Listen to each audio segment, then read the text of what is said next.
हरे कृष्णा। ये वीडियो है एक रात पहले का। तो मैं डिटॉक्स वाटर बना के रख रही हूँ और ये बहुत ही अच्छा होता है हमारे हेल्थ के लिए। जो भी हमारे शरीर में इम्प्योरिटी होती है उन सभी को ये निकालने में बहुत फ़ायदेमंद होता है। तो हम सभी जो है डिटॉक्स वाटर पीते हैं घर में। ज़्यादा नहीं अच्छा लगता है तो कम से कम मैं ये 2 जग बना के रख देती हूँ। तो ये 2 जग हम सभी मिल के ख़त्म कर लेते हैं। वैसे तो एक इंसान को कम से कम 1 जग ख़त्म करना चाहिए और ये बहुत अच्छा होता है सेहत के लिए। और डिटॉक्स वाटर जो है वो बहुत तरीक़ों से बनाया जाता है। ये मैं एक तरीका आप सभी के साथ में शेयर कर रही हूँ और मैं भी बहुत सारे तरीक़ों से बनाती हूँ क्योंकि एक ही फ्लेवर जो है वो बार बार अच्छा नहीं लगता और इसका स्वाद भी इतना अच्छा नहीं लगता है। तो जो प्लेन जल है वो तो प्लेन ही होता है जो हम हमेशा से पीते आ रहे हैं, लेकिन इसके अंदर जब हम ये सब चीज़ें मिलाते हैं तो उनका स्वाद बदल ही जाता है।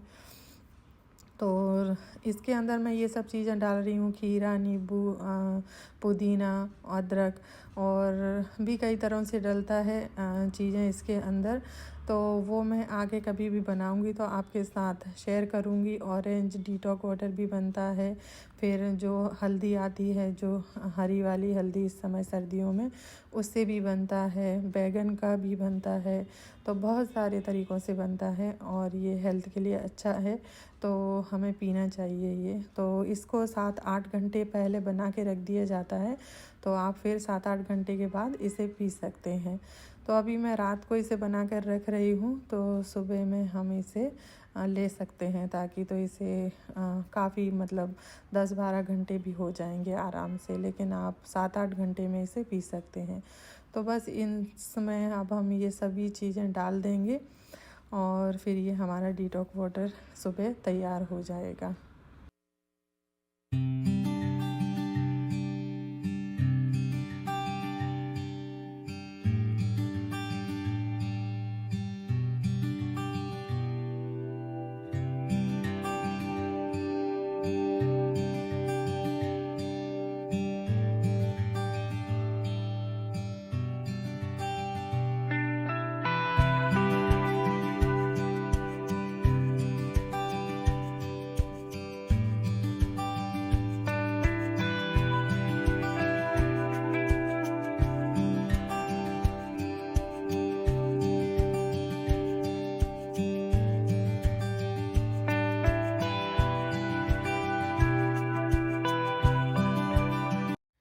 और ये अब हो चुका है दूसरा दिन और सुबह का समय है। ये तो मैं ठाकुर जी को स्नान वगैरह करवा रही हूँ और स्नान वगैरह करना, उनके वस्त्र वगैरह बदलना, ये सब मेरे दिन की शुरुआत है। सबसे पहले ठाकुर जी को यही सब करके फिर हम आरती सेवा करते हैं।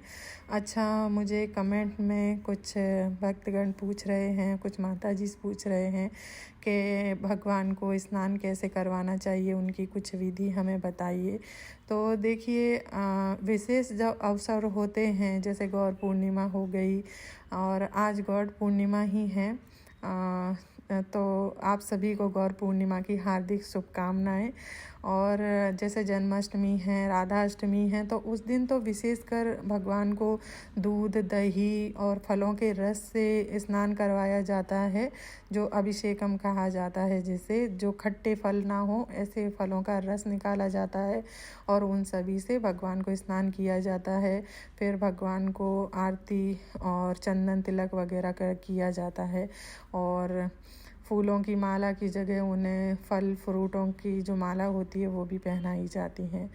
और लेकिन रेगुलर जो बेसिस पे है, हम जो रोज़ में भगवान को स्नान करवाते हैं तो लोटे के अंदर जल लेकर उसके अंदर हम, अगर हमारे पास गंगा जल है तो गंगा जल डालकर, अथवा साधारण जो जल है उसी में एक मंत्र होगा तो मैं आप सभी के साथ में उसे शेयर कर दूंगी डिस्क्रिप्शन बॉक्स में। और उस मंत्र को बोल के आप साधारण जल को भी गंगा जल बना सकते हैं। तो भगवान को बस इस तरह से स्नान करवा दिया जाता है और साधारण उन्हें तिलक जो है वो नहीं लगाया जाता और ना ही उन्हें गोपी चंदन लगाया जाता है। ये चंदन इस तरह से घिस के ही ठाकुर जी को लगाया जाता है। और मंत्र के लिए इस समय जो ब्रह्म संहिता में ब्रह्मा जी ने स्तुति की है भगवान की, वही मंत्र इसमें बोले जाते हैं, जैसे ईश्वरः परमः कृष्णः सच्चिदानंद विग्रह। तो ये हमारे ठाकुर जी के हो चुके हैं स्नान। और फिर मैंने आरती वगैरह भी कर दी थी, और आरती तो मैं आप सभी के साथ में कई बार शेयर कर चुकी हूँ, इसीलिए फिर वीडियो लंबा भी हो जाता है तो नहीं की है। और यहाँ पर ठाकुर जी के भोग के लिए भी अब जो फल वगैरह रखे थे, कल लेकर आई थी इन्हें, तो बस निकाल कर इन सभी को धो लेंगे। और स्ट्रॉबेरी वगैरह तो अभी बहुत अच्छी चल रही हैं सीज़न में, लेकिन बहुत ज़्यादा देर तक ये टिकती नहीं है, बहुत ही सॉफ्ट होती हैं, तो ये बहुत जल्दी ख़राब भी हो जाती हैं।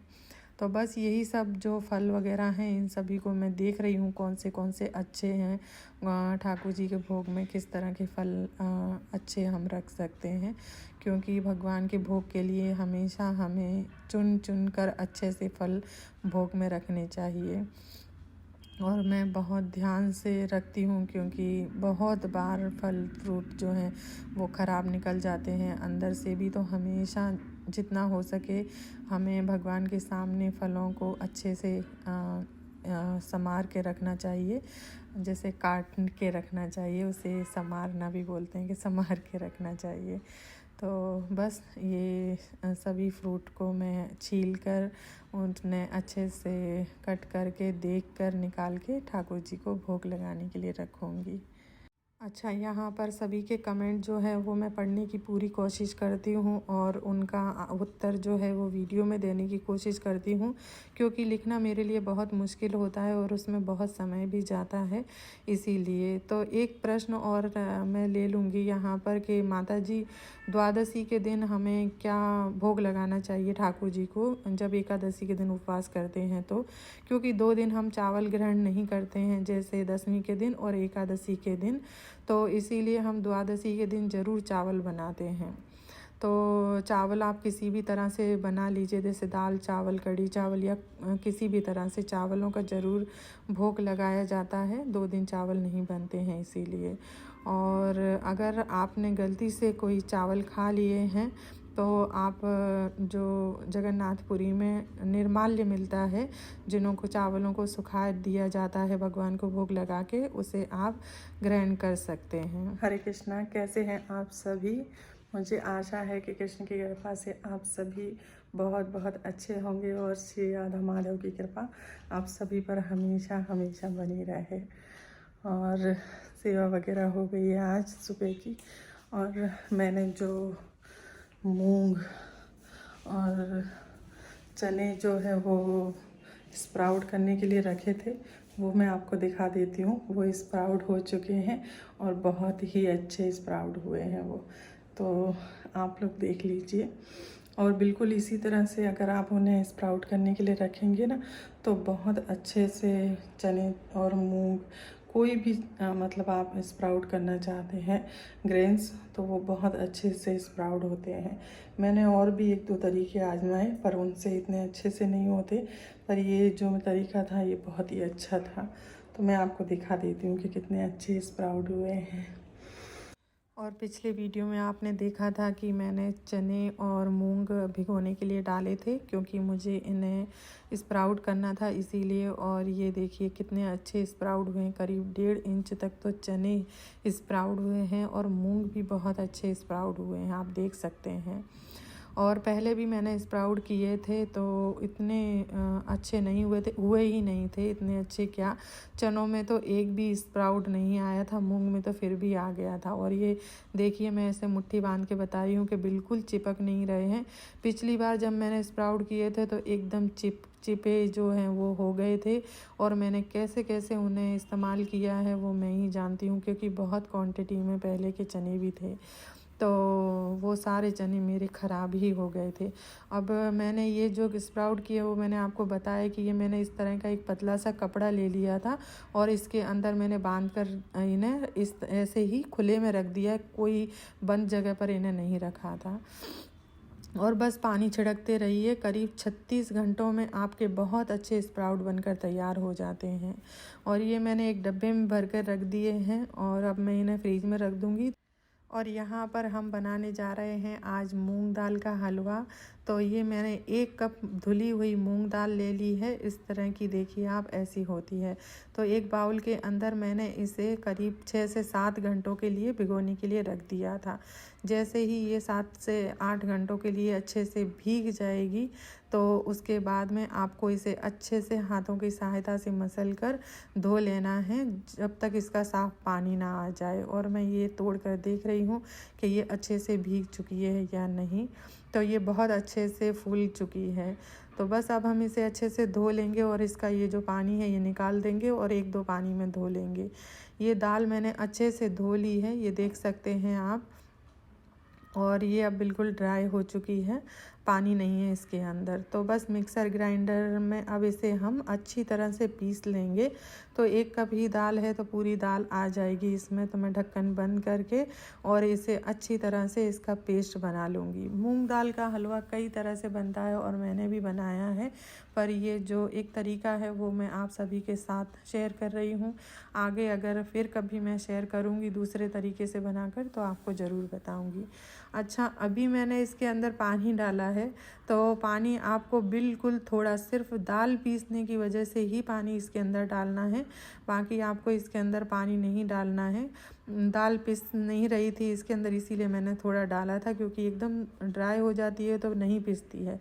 तो जितनी ज़रूरत है उतना ही डालिए, उससे ज़्यादा पानी नहीं डालना है। और फिर चारों तरफ से जो थोड़े बहुत दाने इधर उधर चिपक जाते हैं उन्हें हाथों से मैंने इधर अंदर कर दिया था और फिर से एक बार ऐसे घुमा दिया है। और ये देखिए बहुत अच्छी हमारी दाल पिस के ये तैयार हो चुकी है। तो बस अब हम मूंग दाल हलवा बनाने की तैयारी करेंगे। यहाँ पर मैंने इस तरह का एक चौड़ा सा पैन ले लिया है और उसके अंदर हमने 1 कप के करीब घी डाल दिया है। घी आप थोड़ा कम भी कर सकते हैं, यानी कि 3/4 कप भी ले सकते हैं। अब ये जो पिसी हुई मूंग दाल है इसे इसके अंदर डाल देंगे। हमें घी को गरम नहीं करना है बहुत ज़्यादा, बस घी जैसे ही पिघल जाए ऐसे ही इसके अंदर हम इस मूंग दाल के पेस्ट को इसके अंदर डाल देंगे और इसे बस चलाते रहना है। शुरुआत में इसमें लम्स पड़ेंगे तो उन्हें हमें हाथों हाथ जो है वो लम्स को हमें फोड़ते जाना है, क्योंकि जैसे जैसे ये गर्म होता जाएगा वैसे वैसे ही वो कड़क होता जाएगा।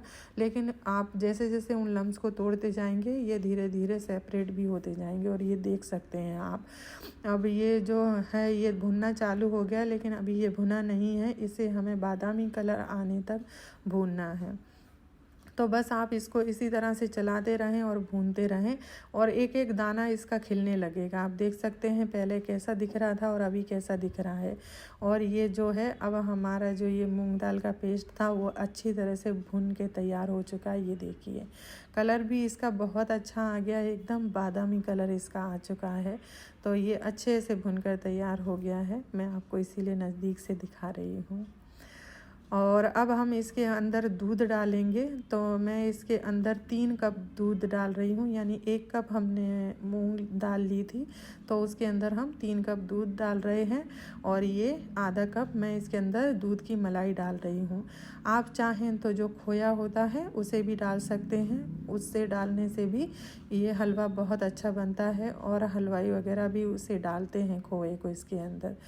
बस अब हमें इसे अच्छी तरह से चलाते जाना है और मीडियम और लो फ्लेम पे ही इसे बनाना है, ताकि एक एक दाना अच्छी तरह से दूध के साथ मिलकर पक जाए और सॉफ्ट हो जाए। अब 1 कप इसके अंदर हम शक्कर डाल देंगे और शक्कर डालने के बाद अच्छी तरह से फिर से हम मिला देंगे। जैसे ही शक्कर डालेंगे ये थोड़ा सा और लिक्विडी हो जाएगा, क्योंकि शक्कर और दूध कांटेक्ट में आएंगे तो ये फिर से ढीला हो जाएगा। और ये देखिए आप, बस आपको इसे चलाते रहना है और धीरे धीरे ये थिक होता जाएगा। और गैस को बिल्कुल लो या मीडियम फ्लेम पे ही रखेंगे, वरना नीचे से ये जलने लगता है। और ध्यान रखना है आपको कि बीच बीच में इसे चलाते ही रहें। ये मैंने केसर भिगो के रख दी थी आधी कटोरी दूध में और पहले से ही, तो ऐसे भी मैंने अब इस समय डाल दिया है। इससे कलर और स्वाद भी बहुत अच्छा आएगा। बस फिर इसे केसर डाल के अच्छे से फिर से हम चला देंगे और अच्छी तरह से इसे इसी तरह से चलाते रहना है आपको।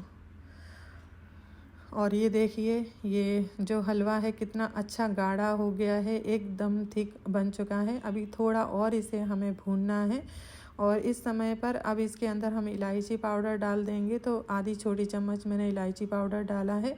ये भी ऑप्शनल है, अगर आप नहीं पसंद करते हैं तो ना डालें। मैंने डाल दिया है क्योंकि अच्छा स्वाद आता है, इससे खुशबू अच्छी आती है। और ये हलवा हमारा बिल्कुल तैयार हो चुका है बनकर, देखिए आप, एकदम रेडी है। तो इसे अब हम एक प्लेट के अंदर सर्व कर लेंगे। तो इस हलवे को मैं एक प्लेट के अंदर परोस लूँगी और आप देख सकते हैं कितना खिला खिला एकदम दानेदार हलवा बनके तैयार हुआ है। आप भी घर पर रेसिपी को ट्राई कीजिएगा और ठाकुर जी को भोग लगाना नहीं भूलिएगा।